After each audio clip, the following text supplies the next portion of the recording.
rulebook doesn't say you have to tackle this journey of life alone. These are the times I make those connections with others, so we can all take a look back while we all move forward. This is the Dependent Independent Podcast. MiniSode. Hey there, subscribers. Thank you for downloading and listening to MiniSode 51.5 of the Dependent Independent Podcast. I'm your host, Nick G. This is a podcast about making connections, looking back while moving forward. In these minisodes, I get my subscribers caught up on what they missed. If they haven't listened in our last episode, what I've been up to since our last episode posted, and what our subscribers can anticipate in future episodes. If you're new to this show, and this is the first time you're listening, pick up your podcast app, whether it be on iOS or Android, and hit subscribe. So when these shows post, and our full episodes, when we usually have a co-host on the show at midnight every Monday, you'll get them downloaded to your device. You can follow me on Twitter at dependent_Nick, and you can email the show at thedependentindependent@gmail.com. I dare you. I double, triple dog dare you. You can follow us on YouTube, where we're recording our minisodes, and we post these on Thursdays at the Dependent Independent Podcast page on YouTube, and also the same name, the Dependent Independent Podcast page on Facebook as well. Now, tonight, ironically, this is the second time I'm recording this episode. No more than 10 minutes ago, I recorded a live stream on Facebook, hit record on this camera, but didn't hit record on the recorder I record my podcast. So it will always be the lost episode, or the second lost episode of the TDI Podcast. I appreciate everyone who followed me on the live stream, but unfortunately, due to that technical snafu, I deleted it, and I'll have to explain to the fans who follow me on my personal page, which we live stream these every other Tuesday, where you can watch and comment on the show. But now that that's not here, the live stream's not here, it changes the dynamic a little bit. So now I'm just going to be talking to you, my YouTubers, and those subscribers that decided to subscribe and download this show. My last episode, which was with my buddy Ray Kayazo, episode 51. I met Ray, probably 8-9 months ago, and the amazing thing, or maybe 5 months ago, the amazing thing about Ray is I don't know him, but I know him. I mean, for someone who you've only known for 5 months, we are embarking on a business adventure that will allow us to both do two things on a part-time basis that we both are extremely passionate about, and it involves podcasting. And I'm anxious to take those next steps with Ray, which sounds like I'm proposing to Ray, but Ray, I'm not proposing to you. I'll get more into all that love and stuff, because tomorrow, we're recording this on February 13th, tomorrow is Valentine's Day. So that's the day that Cupid shoots his arrow, and all you love bugs out there make some connections of your own, you know what I'm saying? So Ray and I did an amazing show. We got a lot of positive feedback, a lot of compliments from that episode. We talked the first time I really talked about my political views and what I thought about what was going on in the United States and with Donald Trump and all that stuff. And it was relaxing and comfortable, and I love doing shows like that, because it's not that hard to make a connection with someone like that, and that's what this show is all about. So, Ray, thank you for co-hosting episode 51 with me, and you haven't already listened to it, go back and listen to it. Download it on your feed. Even go on iTunes and whatever podcast application you're listening or viewing this, even on YouTube, go ahead and rate the show. Tell us what you think. I like feeling good about myself, so feel free to rate the show. And you can follow all the links in case you're listening to this on iTunes, but maybe you want to listen to it on a different app. Overcast is a great app on the iPhone. We have those hyperlinks in the show notes. And to download Ray's podcast, Ray is a podcaster on the Latino Talk podcast, or Ray's Talk Show. You can listen to that show and find the link in the episode 51 show notes. So, being the fact that this camera will shut off after 30 minutes, I'm going to make sure this is a mini-sode of mini-sodes. The fact that I had practice doing this show without hitting record before, I think I know exactly where the beats are going to be. But I mentioned that tomorrow was Valentine's Day.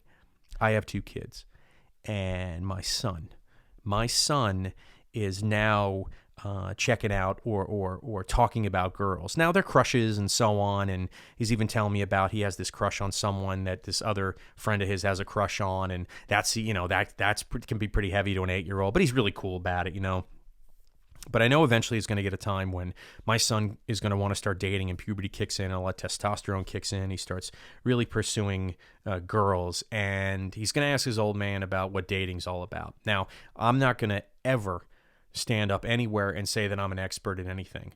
but I know that up to the time I met my wife, my beautiful wife, my adoring wife, I needed to gain experience to get ready for that relationship. Now, she wasn't my first, but I really needed to gain confidence and experience all these awkward situations from the time I hit puberty in high school, or right before, I guess, 8th grade, all the way up through the time I met her in college. So I want you to play a little game with me. Let's pretend, because I always like the fact that someday these will outlive me, these podcasts, that you're Nathan. You're my son, Nathan. And Nathan has come to me, and you came to me and said, I'm going to start dating, Dad. Can you tell me about it? Can you tell me what goes on with that? And as practice for me, because eventually that day will come, I'm going to talk to you, my viewers and my listeners who have downloaded and listened to this show, and my subscribers, about the basics of dating from a guy who did his best. So Nathan, you're of age now and you want to start dating girls, and I get that. That's great. I know puberty is scary. You're going through that right now, right? Your face is exploding, or at least your dad's did, which was crazy. I know your mom and I have you on a nice skin cleaning regimen, so I don't think you're going to have to worry about that. You're getting hair everywhere, right, on your thing, and then the arms and all that stuff, and we joke about that now. But you're going to look at girls a little bit differently. And before you dive in, let me tell you some of the mistakes I made or some of the experiences that I made that I don't want you to make, but experiences I want you to experience. Maybe not so much the mistakes, although I wouldn't consider them mistakes, because whoever knows you get it right until you get it right.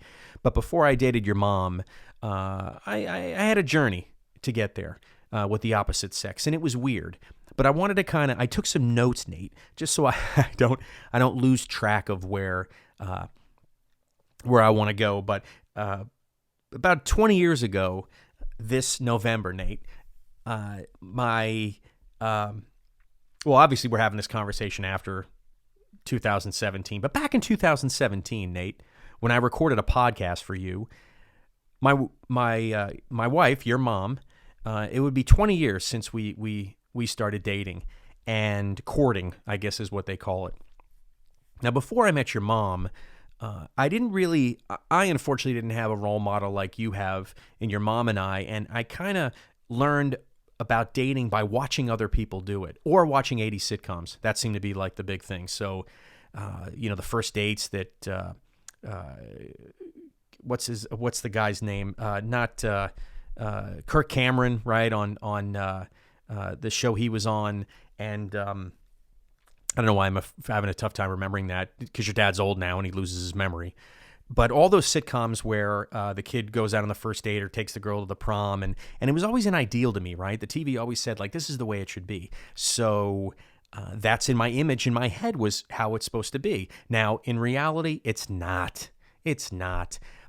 I'm going through high school, Nate, and all the guys are developing much faster than your dad. And I don't know why I use third person, so forgive me, Nathan, if during this podcast/conversation, I call myself in third person your dad, and then I talk to you as me. So forgive me. So everyone in high school, all the guys are getting bigger, and the girls are finding them more attractive, and everybody's going through puberty, but your dad, his face is exploding. He's still only 95 pounds, and girls don't want to talk to him. Now, was your dad a good friend? Sure. He knew how to talk to people. The one thing your dad was really good at was calling girls on the phone. I was a Mac daddy. I had no fear of calling someone on the phone and having a conversation. But when it happened face to face, I went on a blind date once. This girl I went to high school with and her sister, I think I was 17 and she was 14 or 15. And we ended up going to a Friendlies, and we must have talked for like 2 months. But the moment I met her, it crashed and burned, man. Totally crashed and burned. I mean, maybe it was because of my skin. Maybe it was because of how maybe insecure I was when I was in face-to-face with this young lady. But I don't know what the hell was wrong with me, man. I couldn't seal the deal, so to speak. You'll know what that is when you get older, buddy. So high school wasn't very fun as far as dating goes. While your dad always heard this, right? I was always told by every girl in high school, you're such a nice guy. I wish my boyfriend was nice like you. Now, mind you, they were sleeping with their boyfriends, Nathan. They weren't sleeping with this guy. So a win, maybe? Not really. I mean, your dad did get voted nicest guy in high school, but he never got laid, so it really didn't matter. but I flew through senior year a virgin of virgins.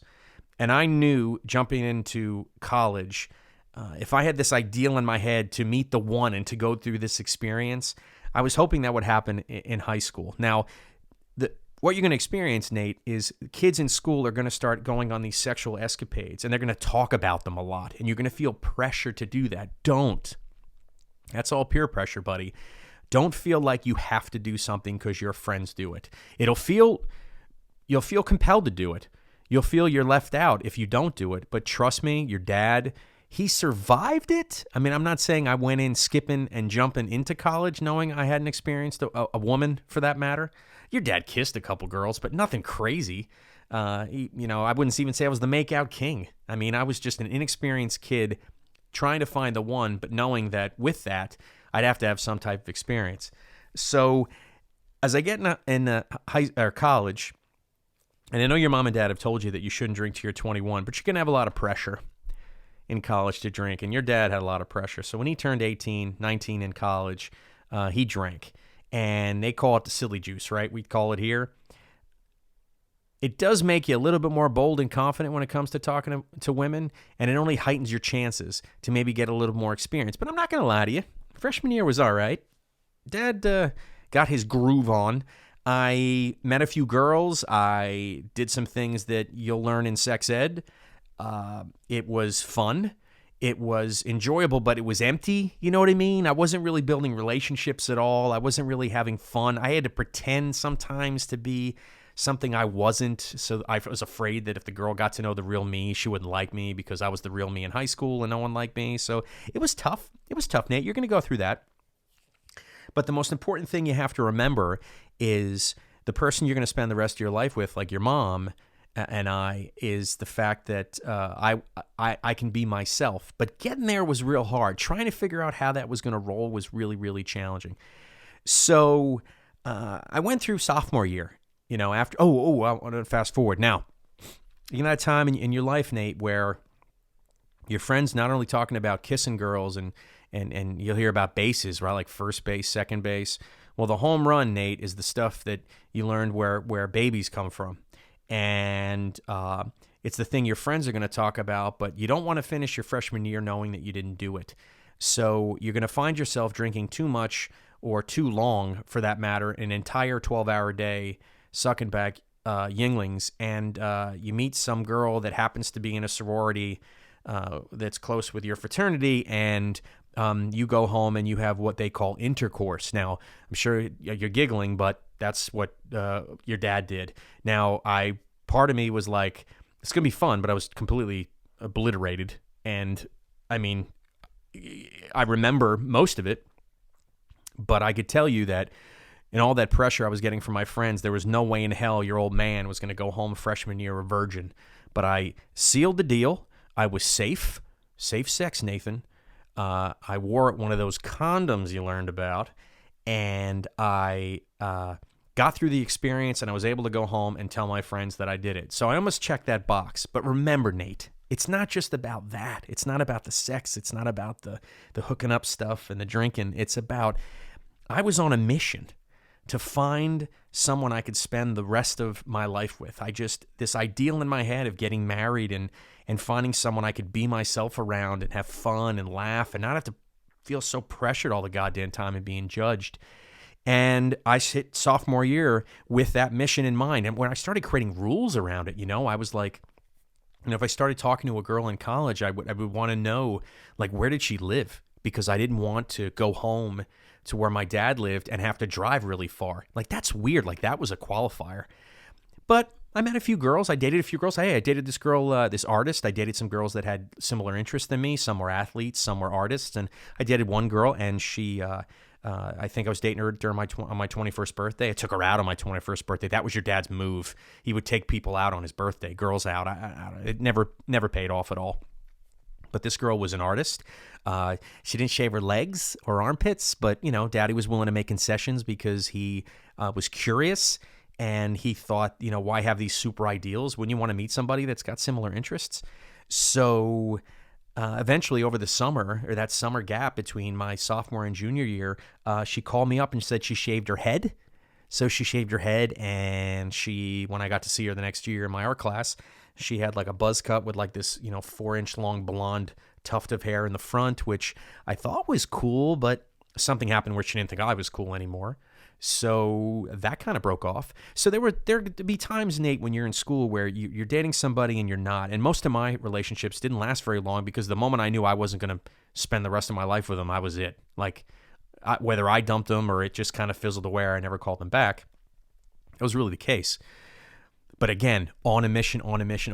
So your dad starts doing things to put me more in the limelight. I was in a fraternity, which was a good way to meet people and a good way to meet girls. And I think that's helped Dad seal the deal back when he was a freshman. It was things like playing sports. And again, it wasn't just I was an athlete. I wasn't an athlete in high school. It was my job that I really wanted to get out and give girls a reason to dig me, right? It was it's weird and superficial, but I thought, man, girls like to date the jock, girls like to date musicians. I was in a band. I thought that would work. And there were girls that actually dug that, girls that came to our shows and girls that your dad hooked up with back when he was on the lacrosse team. But still, going through sophomore year or junior year, it was still empty. It wasn't value add. It just wasn't something real. So being an athlete, I decided junior year to start bulking up. So I went the route of thinking, you know what, man, I'm going to get bigger because if I know I get bigger, I'll be stronger on the field, but there's going to be absolutely no reason girls wouldn't like me. I'd be funny. I was cute. I would be able to lift them over my head, like those cheesy muscle magazines. But I started lifting weights, and it wasn't really it was just about looking good. And I bulked up and put about 25 pounds of muscle. And I could tell you this, man, I know you want girls to like you what's on the inside, but it's really cool when they like you on the outside. And a lot of girls were digging me because I was I was fit in my shirts, and I had a back and a neck, and I started on the lacrosse team that year, which was pretty awesome because I lifted almost every other day in that summer. And I thought that would really help. And there were a couple girls that I dated in the fall of 1997, but it wasn't until the sorority and fraternity pledge season started where my wife, or your mom, she was pledging our sister sorority. And it was usually customary where the brothers of the fraternity got to know the sisters of the sorority, a little empathy to really understand what they're going through because it's pretty crazy. And then the flip-flop is the sisters would get to know the pledge brothers. And it was customary that during the week, there was about 3 hours worth of study time that all the pledges were required to study. And I would make it a point to go get to know the pledges. And at the time when your mom was pledging, she had 2 other pledge sisters, or 2 or 3. And your mom would always sit at the handicap seat in the library. And I used to tease her and bring her food from the snack bar or the vending machines in the other building. And I really started to get to know her. It wasn't really when I first met her that your mom had beautiful eyes. I mean, still does to this day. And she just seemed to be, even she'll tell you, Nate, if you ask her, that she wasn't as confident as I thought she was, but she just came across as just being totally in control and sweet and cute and someone I was just compelled. I wanted to be around her. I wanted to talk to her. And just like your dad, he maxed out. Back then, no internet, no email, no Instagram, none of that. We were just phoning each other. And it was so much fun, 2-3 hours on the phone just talking to her. And unfortunately, Nate, you'll never experience that ever. But I'm telling you, it was the bee's knees to get to know somebody and build a relationship with. And as the senior year went on, your mom and I started dating. I worked at a movie theater, and she would go to the movies with me on Sunday nights. She'd come and watch a late night movie where we'd watch the movie that opened up that Friday. Your mom would let me borrow her station wagon to buy my art supplies for design and sculpture. And I stayed at your mom's house because your mom had heat. My fraternity house didn't. Actually, you know what? We did have heat, but it was a lot more fun sleeping at your mom's house. I'm not going to tell you why, but it was a lot more fun. And all those things that I was looking for, all those things that I was searching for to find someone that I could be myself around, She came and saw me on the lacrosse field, but she didn't fawn over me when she came to watch me. She actually enjoyed watching the game. When she saw my band play, she was waiting until the show was done so I could spend more time with her. To this day, we'll always joke about it, Nate, but it's the things that they're not perfect things, but it's the things that came easy and comfortable and made you feel warm and safe are the things that we always look for in each other. And hopefully, Nate, when you find the person that you're going to spend the rest of your life with, I know you're going to go through a lot of stuff, dude. You're going to hit puberty, boom. High school, boom. Peer pressure from your friends. Peer pressure with drinking in high school or college. I hope you make the right decisions. Safe sex you're going to have to deal with, bud. Experimentation, all that stuff you're going to do is going to teach you how to be the man that you need to be once you find your partner. And without all those fumbles and trips and everything, led me up to knowing that I had enough experience to be confident, but also I found a person that I could be myself with. And I didn't have to try so hard to be something I'm not. And trust me, Nate, if you're with someone that you have to try to be someone you're not, the person's not worth being with. And all you got to do is what your dad did and say, you know what, it's not working out. Or maybe this isn't as serious as I thought it was. Whatever you want to do. Rule number 1, never text a girl a breakup. Actually, you couldn't do that when I was in school, but it's probably something you shouldn't do. Never have your friend break up with somebody for you, and don't do anything on Post-it note. Those are the 3 things you want to remember. Trust me, you do that, you learn, you live, you get married, you have beautiful kids like you and your sister, and you eventually you'll be doing a podcast like I did for you, telling your son the same thing. So, ladies and gentlemen watching on YouTube and listening on this podcast, I want to thank you for helping me out with that. That was actually pretty cathartic, and also the second time I did it tonight because I botched my first podcast this evening. I wanted to share that story with you because I don't think I've ever really told anyone on my podcast of how I got to where my wife and I, our story started. Now, tomorrow, she's my Valentine. My wife will always be my Valentine. But actually, when I'm done, I'm going to have to go sign the card I got for her and the gift I got for her. I'll put that downstairs. But what an amazing journey to get to where I am now with my wife, 20 years this November. She's the most amazing thing in the world. She hates the lovey-dovey, touchy-feely stuff, so usually I used to go on Facebook and write something out, but honey, I love you. I'm just going to tag this on the show. Maybe when you get around to listening to this show, I know you hear all this gobbledygook from me all the time. You'll hear this, but you're the one and only for me. I can't wait to see what our kids learn from us on how to have healthy relationships with their significant other, but understand there's a really weird journey to get there. And it's all worth it as long as you find the one person you're going to spend the rest of your life with. Subscribers, this is MiniSode 51.5 of the TDI Podcast. Our episode 52 posts in a week from now. We actually recorded it last week, which is crazy because we're split in the space-time continuum. I was joined by Margot D and Margot P from Book vs. Movie.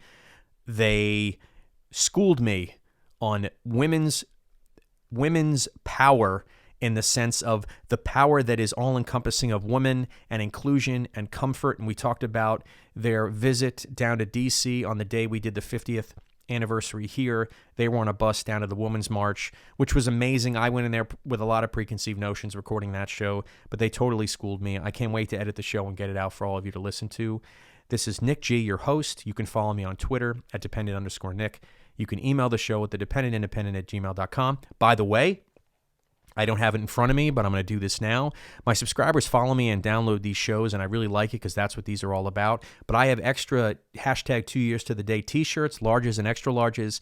If you like one, direct message me on Twitter or on Facebook, and we can coordinate where I can get your address and I could send them to you. They're not doing me any good sitting in a box here. I want to get them out to my fans. Again, direct message me for a authentic silk screen from Rodeo Robot t-shirt here in Hamilton. They did all our silk screening. Mike over there. It's got our logo on the back. I believe on our Facebook page, you can see the photos. And on the front, it says #2YearsToTheDay. They're limited edition. I'm never going to make any more again because they were specifically printed for the show. Let me know, and I will mail those to you so you can start wearing them and sharing this show with others because that's how we build this community. Remember to subscribe if this is your first time listening. You can rate the show on iTunes, and when you subscribe, you'll automatically get the downloads that happen every Monday night at midnight, whether it be a mini-sode or one of our full episodes like episode 52 that you're going to hear next week with the Margos from Book vs. Movie. Nick G, MiniSode 51.5 of the TDI Podcast. Thanks for listening. and I am out.